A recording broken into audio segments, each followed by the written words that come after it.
Celebrities ആയിട്ടുള്ള ആൾക്കാരുടെ ആയാലും ആരുടെ ആയാലും ഫോട്ടോ കൊണ്ട് അയച്ചു കൊടുത്താൽ 200 രൂപ കൊടുത്താൽ 30+ വീഡിയോസ് ചെയ്തു തരുന്ന ടെലഗ്രാം ഗ്രൂപ്പുകൾ, ടെലഗ്രാമിലെ കോണ്ടന്റ് ഉണ്ടാക്കുന്നവന്മാർ, വിൽക്കുന്നവന്മാർ. അത് ഈഗിൾ ഗെയിമിങ് വലിയൊരു കാര്യമാണ് പറഞ്ഞു വെക്കുന്നത്. അതായത് നമ്മുടെ ഇന്നത്തെ കുട്ടികൾ എല്ലാ കാലത്തും കുട്ടികൾ ഒരുപാട് കുരുത്തക്കേടൊക്കെ കാണിച്ചിട്ടുണ്ട്. അതുപോലെ പല കുരുത്തക്കേടും കാണിച്ചായിരിക്കും ഞാനും ജീവിച്ച് വളർന്നു വന്നത്. ഒരുപാട് കുരുത്തക്കേടുകൾ എല്ലാവരും ചെയ്തിട്ടുണ്ടാവും ചെറുപ്പത്തിൽ. പക്ഷേ ഇന്നത്തെ കാലത്തെ കുട്ടികളുടെ കുരുത്തക്കേട് കുറച്ച് ലെവൽ വിട്ട് മാറുന്നുണ്ട്. അതായത് സൈബർ കുറ്റങ്ങളിലേക്കാണ് കുട്ടികൾ പോകുന്നത്. അത് അവർ തിരിച്ചറിയുന്നില്ല ഇത് ശരിയാണോ തെറ്റാണോ എന്ന്. ഇതൊന്നും പറഞ്ഞു കൊടുക്കാനും ആരുമില്ല. കാരണം പെട്ടെന്നുള്ളൊരു ബൂമായിരുന്നു ഈ സൈബർ ബൂം. അതായത് ഗാഡ്ജറ്റുകളുടെ വളർച്ച, അല്ലെ ടെക്നോളജിയുടെ വളർച്ച, ഇതെല്ലാം പെട്ടെന്നായിരുന്നു. നിസ്സാര കാലഘട്ടങ്ങൾ കൊണ്ട് പെട്ടെന്ന് എല്ലാം മാറി മറിഞ്ഞു. അതുകൊണ്ട് തന്നെ പഴയ ആൾക്കാർക്ക് പലർക്കും സർവൈവ് ചെയ്യാൻ പറ്റാത്ത അവസ്ഥ വന്നു. പുതിയ ആൾക്കാർ ഇതിലേക്ക് ജനിച്ചു വീണു. അതുകൊണ്ട് തന്നെ പഴയ ആൾക്കാർ ചിന്തിക്കുന്ന രീതിയിലല്ല പുതിയ കുട്ടികൾ ചിന്തിക്കുന്നത്. പുതിയ കുട്ടികൾക്ക് എന്താണ് ഇവിടെ നടക്കുന്നതെന്ന് പോലും അറിയില്ല. അപ്പോൾ ഈഗിൾ ഗെയിമിംഗ് പറഞ്ഞു വരുന്ന ഒരു കാര്യം അതാണ്. അതായത് കുറേ സൈബർ കുറ്റങ്ങൾ, അല്ലെങ്കിൽ ഇന്നത്തെ കാലത്ത് അമ്മ, പെങ്ങൽ, അച്ഛൻ, അപ്പൂപ്പൻ ഇതൊന്നും തിരിച്ചറിയാതെ ചെയ്യുന്ന വൃത്തികേടുകൾ, അത് ആൺ പെൺ വ്യത്യാസമില്ലാതെ തന്നെ നടക്കുന്നുണ്ട്. ഒരു ആൺപിള്ളേർ മാത്രം ചെയ്യുന്ന ഒരു പരിപാടി അങ്ങനെയൊന്നുമില്ല. ശരിക്കും പറഞ്ഞാൽ എല്ലാവരും ചെയ്യുന്ന ഒരു കാര്യമാണ്. ശരിക്കും ആ വീഡിയോ ഒന്ന് മൊത്തത്തിൽ നിങ്ങൾ കേട്ട് നോക്കുന്നത് നല്ലതാണ്. അതിനകത്ത് കുറച്ച് ഭാഗങ്ങൾ മാത്രം നമുക്ക് ഇവിടെ നിർത്തിട്ട് അനലൈസ് ചെയ്യാം. കാരണം ഇതൊരു വളരെ ചർച്ച ചെയ്യപ്പെടേണ്ട ഒരു വിഷയം തന്നെയാണ്. വീഡിയോയിൽ കാണിക്കാൻ പോകുന്ന കാര്യങ്ങൾ എനിക്ക് ഞാൻ ആദ്യം തന്നെ പറയുന്നത് കുട്ടികൾ കാണണ്ട ഈ വീഡിയോ എന്നാണ് എൻ്റെ ഒരു അഭിപ്രായം. പക്ഷേ എല്ലാവരും ഇത് മെയിൻലി അറിഞ്ഞിരിക്കേണ്ടത് ഈ കുട്ടികളുടെ പേരൻസ് എല്ലാവരുമാണ്. വെറുതെ ഒരു ഫോൺ വാങ്ങിച്ച് മാത്രം കൊടുത്താൽ പോരെ. ഇവന്മാർ അതിനകത്ത് എന്തൊക്കെയാണ് ചെയ്യണമെന്ന് നിങ്ങൾക്ക് നോക്കാനുള്ള സമയമില്ലെങ്കിൽ ഈ സാധനം മേടിച്ച് കൊടുക്കരുത്. നമ്മുടെ നാട്ടിൽ എക്സ്ട്രീംലി വൾഗർ ആൻഡ് മെന്റലായിട്ട് ജീവിക്കുന്ന കുറച്ച് ആൾക്കാരെ ഇന്നിവിടെ എക്സ്പോസ് ചെയ്യാൻ പോവാം.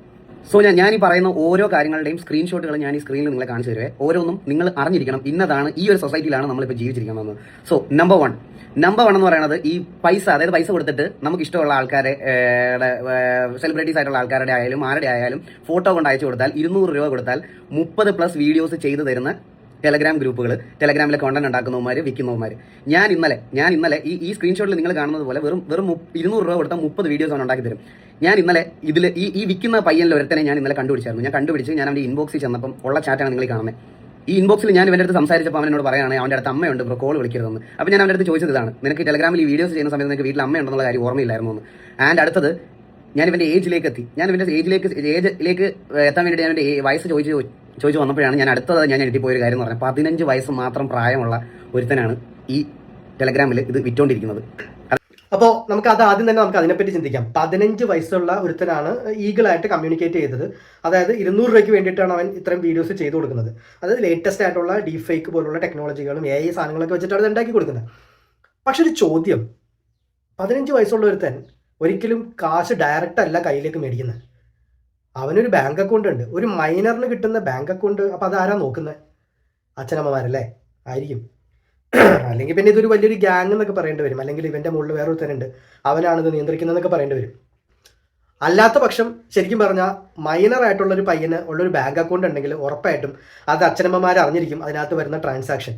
അപ്പോൾ അതുപോലും നോക്കാൻ സമയമില്ലാത്ത അച്ഛനമ്മമാരാണെങ്കിൽ പിന്നെ പറഞ്ഞിട്ട് കാര്യമില്ല. ഇപ്പോൾ നേരത്തെ ഈഗിൾ തന്നെ പറഞ്ഞു, ഒരു മൊബൈൽ മേടിച്ചു കൊടുത്താൽ തിരിച്ചു നോക്കാൻ പറ്റാത്ത ആൾക്കാർ, അല്ലെങ്കിൽ അതിനകത്ത് ഇവന്മാർ എന്താണ് ഈ പണി നടത്തുന്നത്, എന്താ ചെയ്യുന്നത് എന്ന് നോക്കാൻ സമയമില്ലാത്തവരത് മേടിച്ചു കൊടുക്കണ്ട എന്ന് പറഞ്ഞു. ശരിയല്ലേ? അതിനകത്ത് പാരൻ്റൽ കൺട്രോൾ എന്ന് പറഞ്ഞ സെറ്റപ്പുകളൊക്കെ ഉണ്ട്. നമ്മുടെ മക്കൾ എന്താണ് കാണുന്നത്, അവരെത്ര നേരം ഉപയോഗിക്കണം എന്നുള്ളത് നിയന്ത്രിക്കാൻ പറ്റും. അല്ലെങ്കിൽ അവരെന്തൊക്കെ കാണണം എന്നുള്ളത് നമുക്ക് നിയന്ത്രിക്കാൻ പറ്റും. എത്ര നേരം യൂട്യൂബ് കാണണം എന്ന് നമുക്ക് നിയന്ത്രിക്കാൻ പറ്റും. എത്ര നേരം ഓരോ ആപ്പുകൾ ഉപയോഗിക്കണം എന്നുള്ളത് നമുക്ക് കണ്ടുപിടിക്കാൻ പറ്റും. ഓരോ ദിവസം എത്ര മണിക്കൂർ ഉപയോഗിച്ചു എന്ന് നമുക്ക് മനസ്സിലാക്കാൻ പറ്റും. അവൻ എന്തിനകത്താണ് ടൈം സ്പെൻഡ് ചെയ്തതെന്ന് മനസ്സിലാക്കാൻ പറ്റും. ഇത് ഡെയിലി നോക്കിയില്ലെങ്കിലും ആഴ്ചയിൽ ഒരിക്കലെങ്കിലും നോക്കിക്കൂടെ? അതോ എല്ലാവർക്കും മക്കളെ ഇത്രയ്ക്കും വിശ്വാസമാണോ? അങ്ങനെ വിശ്വാസമുള്ള ഒരു അമ്മയുടെ മകനാണ് ഇത് ചെയ്തതെന്നാണ് ഈ ഈഗിൾ പറയുന്നത്. അതായത് ഈ പയ്യനായിട്ട് ചാറ്റ് ചെയ്യുമ്പോൾ പറയുന്നത് അമ്മയുണ്ട്, ഇപ്പോൾ വിളിക്കല്ലേ, അമ്മയെ പേടിച്ചിട്ട് വിളിക്കല്ലേ എന്നാണ് പറയുന്നത്. അപ്പോൾ അവനും ഒരു അമ്മയുണ്ട് അല്ലേ? Number 2, tribute.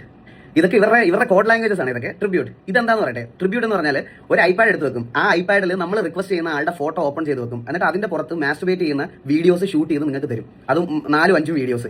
ഈ വീഡിയോസ് കാശ് കൊടുത്ത് മേടിക്കാൻ ആൾക്കാരുണ്ട് ഇഷ്ടം പോലെ എന്ന് പറഞ്ഞാൽ ഇഷ്ടം പോലെ. ജസ്റ്റ് ഇമാജിൻ എന്തോരം സെക്ഷലി ഫ്രസ്ട്രേറ്റഡ് ആയിരിക്കും ഇവനൊക്കെയെന്ന്. Just imagine. ഇത്തരം പരിപാടികളുണ്ടെങ്കിൽ ശരിക്കും അവനൊരു സൈക്കോ തന്നെയാണ്. കാരണം അത് വേറെ ഏതോ തരത്തിൽ സാറ്റിസ്ഫാക്ഷൻ കിട്ടുന്ന ഒരു ജനവിഭാഗമാണ്. അതിനൊക്കെ തീർച്ചയായിട്ടും ട്രീറ്റ്മെൻറ്റ് വേണ്ടതാണ്. ഇതൊക്കെ ആര് കണ്ടുപിടിക്കും? ഇതൊക്കെ ആര് നിയന്ത്രിക്കും? ഇപ്പോൾ ഗവൺമെന്റ് ആണെങ്കിലും അല്ലെങ്കിൽ പോലീസ് ആണെങ്കിൽ തന്നെ ആകെ തപ്പി തടഞ്ഞുകൊണ്ടിരിക്കുക, ഇരുട്ടിൽ തപ്പിക്കൊണ്ടിരിക്കുക. കാരണം ഒറ്റയടിക്കുള്ള വളർച്ചയാണ് ഇതെല്ലാം. എവിടെ തപ്പണം, എങ്ങനെ തപ്പണം, എന്ത് ചെയ്യണം എന്ന് ആർക്കും ഒരു പിടിയില്ല. ഇത് എവിടെ സ്കൂളിൽ പഠിപ്പിച്ചു കൊടുക്കണോ, അല്ലെങ്കിൽ സെക്സിനെ പറ്റി സ്കൂളിൽ പഠിപ്പിച്ചു കൊടുക്കണോ, അല്ലെങ്കിൽ മൊബൈൽ ഉപയോഗത്തെ പറ്റി സ്കൂളിൽ പഠിപ്പിച്ചു കൊടുക്കണോ, ഇതൊന്നും ആർക്കും ഒരു പിടിയില്ലാത്ത അവസ്ഥയിലാണ് പോയിക്കൊണ്ടിരിക്കുന്നത്. അപ്പോൾ ഈ ഒരു കാലഘട്ടത്തിലെ കുട്ടികൾ ഇങ്ങനെയൊക്കെ തന്നെ മുന്നോട്ട് പോകും. അത് അവരെയും കുറ്റം പറഞ്ഞിട്ട് കാര്യമില്ല. നിയന്ത്രിക്കാൻ അച്ഛനമ്മമാർക്ക് സമയവും ഇല്ല. എന്ത് ചെയ്യാൻ പറ്റും പിന്നെ? ഇത് കുറച്ചും കൂടി കേട്ടിരിക്കാൻ ബുദ്ധിമുട്ടുള്ള ഒരു കാര്യമാണ്. നമ്പർ 3, ഗ്രൂപ്പിന്റെ പേര് അമ്മ. ഗ്രൂപ്പിന്റെ പേര് അമ്മയാണ്. മെമ്പേഴ്സ് എനിക്ക് തോന്നുന്നു 2-3 ഗ്രൂപ്പിലായിട്ട് ഒരു 4000-ൽ മുകളിൽ മെമ്പേഴ്സ് ഉണ്ട്. ഗ്രൂപ്പിന്റെ പേര് അമ്മ എന്ന് കേൾക്കുമ്പം അതൊരു നല്ല ഗ്രൂപ്പല്ല. നമ്മുടെ അമ്മയുടെ പ്രായമുള്ളവരുണ്ടല്ലോ, വീട്ടിൽ നമ്മൾ വളരെ കംഫർട്ടബിൾ ആയിട്ടുള്ള ആൾക്കാരുടെ കൂടെ ആയിരിക്കും നമ്മൾ ജീവിക്കുന്നത്, അല്ലേ? അച്ഛൻ, അമ്മ, മോൻ, അവരുടെ കൂടെ ആയിരിക്കുമല്ലോ ജീവിക്കുന്നത്. അപ്പോൾ നമ്മുടെ ഈ ഡ്രസ്സിങ്ങിലാണെങ്കിലും അവരങ്ങനെ വലുതായിട്ട് ഷോളൊന്നും ഉപയോഗിച്ചായിരിക്കത്തില്ല കിച്ചണിലൊക്കെ നിൽക്കുന്നത്, അല്ലെങ്കിൽ വീടിനകത്ത് അങ്ങോട്ടും ഇങ്ങോട്ടൊക്കെ പോണത്. സോ നമ്മുടെ വീട്ടിലൊക്കെ ഇരിക്കുന്ന അമ്മമാരില്ലേ, ഈ അമ്മമാരുടെ വീഡിയോസ് വളരെ ചായ കൊടുക്കാൻ വരുന്നതും ഫുഡ് തരാൻ വരുന്നതും കിച്ചണിൽ കുക്ക് ചെയ്യുന്നതും ഒക്കെ എടുത്തു വെച്ചിട്ട് വീഡിയോസ് പോസ്റ്റ് ചെയ്യുന്ന ഒരു പർട്ടിക്കുലർ ഗ്രൂപ്പാണ് അമ്മ എന്ന് പറയുന്ന ഗ്രൂപ്പ്. ഈ അമ്മയ്ക്കകത്ത് ഇത് എടുത്തിടുന്ന ആരാണെന്ന് നിങ്ങൾക്ക് ഊഹിച്ചാൽ ജസ്റ്റ് ഇമാജിൻ ചെയ്താൽ മനസ്സിലാവും. വീട്ടിലുള്ള ഏതെങ്കിലും ഒരുത്തൻ. അതാണ് ഇന്നത്തെ കുട്ടികൾക്ക് ബന്ധങ്ങളുടെ വില അറിയില്ല എന്ന് പലരും പറയാറുണ്ടെങ്കിലും കുട്ടികൾക്കപ്പുറം, സ്വന്തം മക്കൾക്കപ്പുറം ഇപ്പോൾ ആ കുടുംബത്തിൽ തന്നെ വേറെ പലരും ആയിരിക്കും അത് ചെയ്യുന്നത്. അങ്ങനെ മാനസിക വൈകൃതമുള്ള ഒരുപാട് പേര് നമുക്ക് ചുറ്റുമുണ്ട്. ഇന്നത്തെ ക്യാമറ കണ്ണുകളിൽ നിന്ന് ഒളിച്ചു പോകാനായിട്ട് ആർക്കും പറ്റുന്നില്ല. ഇതിപ്പോൾ ഈ ഗ്രൂപ്പുകളൊന്നുമല്ല, പലപ്പോഴും നമ്മുടെ ഇൻസ്റ്റാഗ്രാമിലും അല്ലെങ്കിൽ യൂട്യൂബ് ഷോർട്സ് ഒക്കെ ആയിട്ട് ഇത്തരം വീഡിയോസ് നിങ്ങളുടെ മുന്നിലേക്ക് എത്താറുണ്ട് പലപ്പോഴും, ഇല്ലേ? നമ്മൾ ആവശ്യപ്പെട്ടാലും ഇല്ലെങ്കിലും ഇത്തരം സംഭവങ്ങൾ നമ്മുടെ ഫീഡിലും വരും. പലപ്പോഴും നമ്മൾ നമ്മുടെ മക്കളുടെ മുമ്പിലേക്ക് ഇരുന്ന് ഫോൺ എടുക്കുമ്പോൾ, അല്ലെങ്കിൽ നമ്മുടെ വീട്ടിലെ കുട്ടികളുടെ മുമ്പിൽ നിന്ന് ഫോൺ എടുക്കുമ്പോഴായിരിക്കും ഇത്തരം ഫീഡുകൾ വരിക. അവരുടെ മുമ്പിൽ നമുക്കൊന്നും പറയാൻ പറ്റാത്തൊരു അവസ്ഥയും വരും. അപ്പോൾ ഇതാണ് കേട്ടോ മൂന്നാമത്തെ കാറ്റഗറി, അമ്മ. അതായത് അമ്മ എന്ന് ഉദ്ദേശിക്കുന്ന അമ്മ എന്ന് മാത്രമല്ല, അതായത് ആ കാറ്റഗറിയിലുള്ള ഒരു വീട്ടിലുള്ള സ്ത്രീകളുടെ പല സ്വകാര്യ വീഡിയോസ് എന്ന് അത്തരം സ്വകാര്യ വീഡിയോസ് അല്ല, ഇത്തിരി കാണാൻ ഭംഗിയുള്ള ശരീര വടിവുള്ള ഒരു സ്ത്രീ ആണെങ്കിൽ ആ സ്ത്രീ അടുക്കളയിൽ നിന്ന് പണിയെടുക്കുന്ന ഒരു വീഡിയോ, ആ സ്ത്രീ അലക്കുന്ന ഒരു വീഡിയോ, ഇതെല്ലാം അവർ ചെയ്യുന്ന സമയത്ത് ഒരുത്തൻ അവിടെ മൊബൈലും വെച്ചിരിക്കുമ്പോൾ, അല്ലെങ്കിൽ വീട്ടിലൊരുത്തൻ മൊബൈൽ വെച്ചിരിക്കുമ്പോൾ അവരൊരിക്കലും ചിന്തിക്കുന്ന കൂടെ ഉണ്ടാവില്ല. അവനവിടെ കാർട്ടൂൺ കാണുന്നതായിരിക്കും ചിന്തിക്കുക. പക്ഷേ ഈ വീഡിയോസ് പകർത്തി ഇത്തരം സ്ഥലത്താണ് എത്തുന്നത്. സൊസൈറ്റി അറിയേണ്ട സമയമായി. And number 4 is candid. Candid എന്ന് പറഞ്ഞാൽ നിങ്ങൾ വഴി കൂടെ നടന്നു പോകുന്നത്, നിങ്ങൾ ബസ്സിലിരിക്കുന്നത്, നിങ്ങൾ എവിടെയെങ്കിലുമൊക്കെ നിൽക്കുന്നത്, വീട്ടിലോ ഫ്രണ്ട്സിന്റെ കൂടെയോ സർക്കിളിലോ എവിടെ നിൽക്കുന്നതും ആ ഫോട്ടോ അതൊരു സെക്ഷൽ രീതിയിൽ കൺവേർട്ട് ചെയ്ത് ഈ ഗ്രൂപ്പിൽ കൊണ്ടുവന്നിടും. അന്നേരം വാവ് അവളുടെ അത് കണ്ടോടാ, അവളുടെ ഇത് കണ്ടോടാ എന്ന് പറഞ്ഞിട്ട് എൻജോയ് ചെയ്യുന്ന ഒരു കൂട്ടം സൈക്കോസ്. ഈ 4 കാറ്റഗറി എനിക്ക് നിങ്ങളുടെ അടുത്ത് ജസ്റ്റ് വന്ന് പറയണമെന്നുണ്ടായിരുന്നു. ഈ 4 കാറ്റഗറി എന്ന് പറയുന്നത്, ഈ 4 കാറ്റഗറിയിൽ ഞാൻ ആലോചിക്കുകയാണ് എങ്ങനെയാണ് ആൾക്കാർക്ക് ഇങ്ങനെ ജീവിക്കാൻ പറ്റണമെന്ന്, എങ്ങനെയാണ് ഇതിനു വേണ്ടി മാത്രമായിട്ടൊരു ജീവിതം. ഇവനെയൊക്കെ ഇത്തരം പലതരത്തിലുണ്ട്. അതായത് ഒരു മനുഷ്യർക്കും പുറത്ത് ഇറങ്ങി പ്രോപ്പറായിട്ട് നടക്കാൻ പറ്റില്ല. ഇപ്പോൾ നമ്മൾ പുറത്തേക്ക് ഇറങ്ങുമ്പോൾ പല രീതിയിൽ വേഷമിട്ട പെൺകുട്ടികൾ നമ്മൾ കാണാറുണ്ട്. ചിലവർ അത്യാവശ്യം എക്സ്പോസ് ചെയ്ത് തന്നെ നടക്കും. അവർ സത്യം പറഞ്ഞാൽ അറിയുന്നില്ല, അവരുടെ വീഡിയോസ് പലരും എടുക്കുന്നുണ്ട്, ഇതെല്ലാം ഇതുപോലുള്ള സൈറ്റുകളിൽ എത്തുന്നുണ്ട്, അല്ലെങ്കിൽ ഇതുപോലുള്ള ഗ്രൂപ്പുകളിൽ എത്തുന്നുണ്ട്, അല്ലെങ്കിൽ കാശ് കൊടുത്ത് അവരുടെ ശരീരം ഇവർ വിൽക്കുന്നുണ്ട് എന്നുള്ളത് ഇവരാരും അറിയുന്നില്ല. ശരീരമായിട്ടല്ല വിൽക്കുന്നത്, അത് വീഡിയോ ആയിട്ടാണ് വിൽക്കുന്നത് എന്നുള്ളത് ഇങ്ങനെ ഡ്രസ്സ് ഇട്ട് ഇറങ്ങുന്ന പലരും അറിയുന്നില്ല. പക്ഷേ ഡ്രസ്സ് എല്ലാവരും സ്വാതന്ത്ര്യമാണ്, അതിനകത്ത് അത് നമ്മളൊന്നും പറയുന്നില്ല. പക്ഷേ മനസ്സിലാക്കുക, ഇത് ചുറ്റുള്ള ആൾക്കാർ പലരും വീഡിയോ എടുത്തുകൊണ്ട് പോകുന്നുണ്ട്. അത് പല സൈറ്റുകളിലും കിടന്ന് കറങ്ങുന്നുണ്ട്, പലരും സാറ്റിസ്ഫാക്ഷന് വേണ്ടിയിട്ട് അത് ഉപയോഗിക്കുന്നുണ്ട്, പലരും കാശാക്കുന്നുണ്ട്. അപ്പോൾ ഇത്തരം കാര്യങ്ങളാണ് ഈഗിൾ ഗെയിമിംഗ് പറഞ്ഞു വെക്കുന്നതെങ്കിലും ഇതെല്ലാം എവിടെ സ്റ്റാർട്ടായി എന്നുള്ളതാണ്. അതായത് ഏറെക്കുറെ കുട്ടികളെല്ലാം മൊബൈലിലേക്കും ടാബിലേക്കും കൊണ്ടുവന്നിടുന്നത് നമ്മുടെ മാതാപിതാക്കൾ തന്നെയാണ്. അതായത് ഒരു കൊച്ചിന് കുറുക്ക് കൊടുക്കുന്ന സമയം തൊട്ട് അവനെ മൊബൈൽ കാണിക്കാൻ തുടങ്ങും. പിന്നെ അവൻ ആ വീട്ടിലെ ഏറ്റവും പ്രായമുള്ള അപ്പൂപ്പനേക്കാളും അമ്മൂമ്മയെക്കാളും പ്രാവീണ്യം നേടും മൊബൈൽ ഉപയോഗിക്കാൻ. പിന്നെ ആ വീട്ടിലെ കാർന്നോമാർക്ക് മൊബൈൽ ഉപയോഗിക്കേണ്ട എങ്ങനെയൊന്ന് പഠിപ്പിച്ചു കൊടുക്കുന്നത് ഈ 2 വയസ്സോ 3 വയസ്സോ ഉള്ള കുരുപ്പുകളായിരിക്കും, അല്ലേ? അപ്പോൾ അവിടെ നിന്ന് തുടങ്ങി അവൻ്റെ മൊബൈൽ ഉപയോഗം. പിന്നെ ഈ മൊബൈൽ ഉപയോഗിച്ച് പോകുമ്പോൾ അവൻ എക്സ്പ്ലോർ ചെയ്യുന്നത് നമ്മളൊന്നും വിചാരിക്കാത്ത രീതിയിലായിരിക്കും. അവൻ ഓരോ ലിങ്കിലും കുത്തും, ഓരോ വീഡിയോസും കാണും, ഓരോന്നും അവൻ ട്രൈ ഔട്ട് ചെയ്യും. ചെന്ന് ഇവൻ്റെയൊക്കെ പഠിക്കുന്നത് ഒരു IT ഉദ്യോഗസ്ഥൻ പഠിച്ചിട്ടില്ലാത്ത രീതിയിലുള്ള AI കാര്യങ്ങളിലേക്കാണ് ഈ കുട്ടികൾ ചെല്ലുന്നത്. അപ്പോൾ ഉറപ്പായിട്ടും ഇത്തരം വീഡിയോസ് ഉണ്ടാക്കാനും അവനതിനുള്ള കഴിവുണ്ടാവും, അവനത് മനസ്സിലാക്കും. ഇതെല്ലാം സ്റ്റാർട്ടായത് പിന്നീട് വന്ന കാലഘട്ടങ്ങളിൽ നമ്മുടെ പഠിത്തമെല്ലാം ഇതിനകത്തേക്ക് മാറി, മൊബൈലിലേക്ക് മാറി. അതെല്ലാം ഒരുപാട് നല്ല നല്ല കാര്യങ്ങളാണ്. അപ്പോൾ ഈ മോശം കാര്യങ്ങളുടെ കൂടെ നല്ല കാര്യങ്ങളുമുണ്ട്. ഇനിയിപ്പോൾ സംഭവിക്കാൻ പോകുന്നത് ഇത്തരം കാര്യങ്ങൾ കൂടി പ്രശ്നമായി കഴിയുമ്പോൾ നമ്മുടെ ഗവൺമെൻറ് ഇറങ്ങും, അല്ലെങ്കിൽ പോലീസ് ഇറങ്ങും, ഓപ്പറേഷൻ ടെലിഗ്രാം എന്ന് പറഞ്ഞിട്ട്, അല്ലെങ്കിൽ ടെലിഗ്രാം അടച്ചു പൂട്ടും. ഇത്തരം പരിപാടികളൊക്കെ ആയിരിക്കും നടക്കാൻ പോകുന്നത്. ടെലിഗ്രാം ഉപയോഗിച്ച് ജോലി ചെയ്യുന്ന ഒരുപാട് ആൾക്കാർ നമുക്ക് ചുറ്റുമുണ്ട്. ടെലിഗ്രാം ഉപയോഗിച്ച് പഠിക്കുന്ന ഒരുപാട് ആൾക്കാർ നമുക്ക് ചുറ്റുമുണ്ട്. ടെലിഗ്രാം ഉപയോഗിച്ച് നല്ല നല്ല കാര്യങ്ങൾ ചെയ്യുന്ന ഒരുപാട് ആൾക്കാർ നമുക്ക് ചുറ്റുമുണ്ട്. അതുപോലെ തന്നെ മോശമുണ്ട്. അപ്പോൾ ഈ മോശം കാര്യങ്ങൾ നിയന്ത്രിക്കണമെങ്കിൽ ഒരു ഗവൺമെൻറ് വിചാരിച്ചാൽ നടക്കില്ല, അല്ലെങ്കിൽ പോലീസ് വിചാരിച്ചാൽ നടക്കില്ല. അവനവൻ്റെ വീട്ടിൽ അവനവൻ്റെ അച്ഛനമ്മമാർ, അല്ലെങ്കിൽ കുട്ടികളുടെ അറ്റ്ലീസ്റ്റ് കുട്ടികളെങ്കിലും നശിക്കാതിരിക്കാനായിട്ട് കുട്ടികളുടെ അച്ഛനമ്മമാർ തന്നെ തീരുമാനിച്ച് അത് കൺട്രോൾ ചെയ്ത് മുന്നോട്ട് പോകാമെന്നല്ലാതെ വേറെ വഴിയില്ല. പിന്നെ ഈ പറഞ്ഞ ഈഗിൾ ഗെയിമിംഗ് ഉൾപ്പെടെയുള്ള ഒരു കമ്മ്യൂണിറ്റി ഉണ്ട്, ഒരു ഗെയിമിംഗ് കമ്മ്യൂണിറ്റി. ഇവരെ പല ലൈവും കണ്ടു കഴിഞ്ഞാൽ അതിനകത്ത് വന്നിരിക്കുന്നത് കിളുന്ത് പിള്ളേരാണ്, കുട്ടികളാണ്. ഈ കുട്ടികളുടെ മുന്നിൽ ഇവന്മാർ പറയുന്ന തെറിയും വൃത്തികേടും സെക്സ് ടോക്കുകളും കേട്ടാൽ തന്നെ നമ്മളതിന് അത് കേൾക്കുമ്പോൾ തന്നെ നമുക്ക് എന്തൊക്കെ ദേഷ്യം തോന്നും. ചിലപ്പോൾ നമ്മളൊക്കെ അമ്മാവൻ പ്രായമായി തുടങ്ങിയതുകൊണ്ടായിരിക്കാം. പക്ഷേ അല്ലാത്ത പക്ഷം ഇപ്പോൾ ഈഗിള് ഇത്തരത്തിലൊരു ഇനിഷ്യേറ്റീവ് എടുത്ത സ്ഥിതിക്ക് പുള്ളി അവരുടെ കമ്മ്യൂണിറ്റിയിൽപ്പെട്ട ആൾക്കാരും പ്രോപ്പറായിട്ട് കാര്യങ്ങൾ ചെയ്യുന്നു. നിങ്ങളൊക്കെ പലരും തൊപ്പിയുടെയൊക്കെ വീഡിയോസ് പലരും കണ്ടിട്ടുണ്ടാവും. നല്ല തെറിവിളിയാണ്, നല്ല നല്ല രീതിയിലുള്ള വൃത്തികേടുകൾ കാണിക്കുന്നുണ്ട്.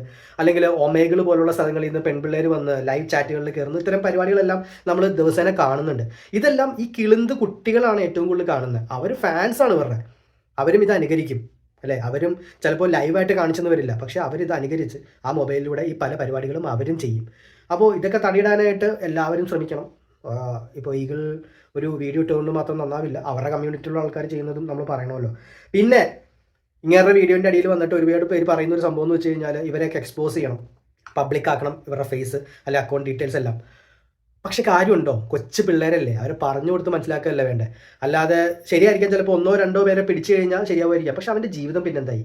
അതിന് പകരം ഇവരുടെ അച്ഛനമ്മമാരല്ലേ ഇത് ശരിക്കും കണ്ടെത്തി പിള്ളേരെ മനസ്സിലാക്കി കൊടുക്കണ്ടേ, അല്ലെങ്കിൽ അവരൊരു കൗൺസിലിങ്ങിന് കൊണ്ടുപോയി ശരിയാക്കേണ്ടത്. അല്ലാതെ ഇതൊരു പോലീസിലേക്ക് എത്തിക്കുകയാണോ വേണ്ടത്, അല്ലെങ്കിൽ സൈബർ ക്രൈമായിട്ട് രജിസ്റ്റർ ചെയ്ത് ഇവനെ ജുനൈൽ ഹോമിൽ അടക്കണം, ഇത്തരം കാര്യങ്ങളൊക്കെയാണോ വേണ്ടത്? കാരണം അവൻ അറിവില്ലാണ്ട് ചെയ്യുന്ന പരിപാടികളാണ്. അതായത് നമ്മുടെയൊക്കെ ചെറുപ്പത്തിൽ പണ്ട് കാലത്ത് നമ്മൾ ഈ മോർഫ് ചെയ്ത വീഡിയോസ് എന്ന് പറഞ്ഞ് പണ്ട് സിനിമാ നടിമാരുടെയൊക്കെ ഒരുപാട് പേര് പറഞ്ഞു കേട്ടിട്ടുണ്ട്, അല്ലെങ്കിൽ പലരും കണ്ടിട്ടുണ്ടാവും, ഒരു 90s ആയിട്ടുള്ള ആൾക്കാർ, എന്നെ പോലെ ആൾക്കാർ. അപ്പോൾ അന്നും ഇത്തരം കാര്യങ്ങളോട് എനിക്കായാലും അല്ലെങ്കിൽ നമ്മുടെ ജനറേഷനിലുള്ളവരായാലും എല്ലാവർക്കും താല്പര്യങ്ങളുണ്ട്.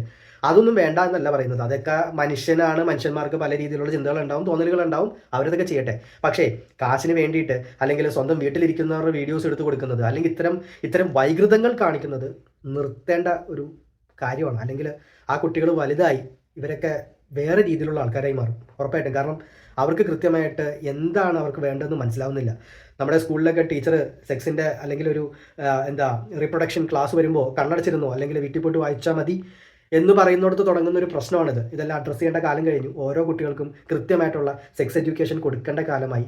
അല്ലെങ്കിൽ ഭാവിയിൽ അവൻ ചിലപ്പോൾ ഒരു ഗേ ആയി മാറാം, അല്ല അവരൊരു ലെസ്ബിയനായി മാറാം, അല്ലെങ്കിൽ അവർ രണ്ടും കെട്ടവരായി മാറാം. ഇതെല്ലാം മാറ്റേണ്ട കാലമായി. ഓരോരുത്തരും പറ്റുമെങ്കിൽ ഈ വീഡിയോ ഒക്കെ ഷെയർ ചെയ്യുക. ഓരോ പാരൻസും ഇത് കാണുക.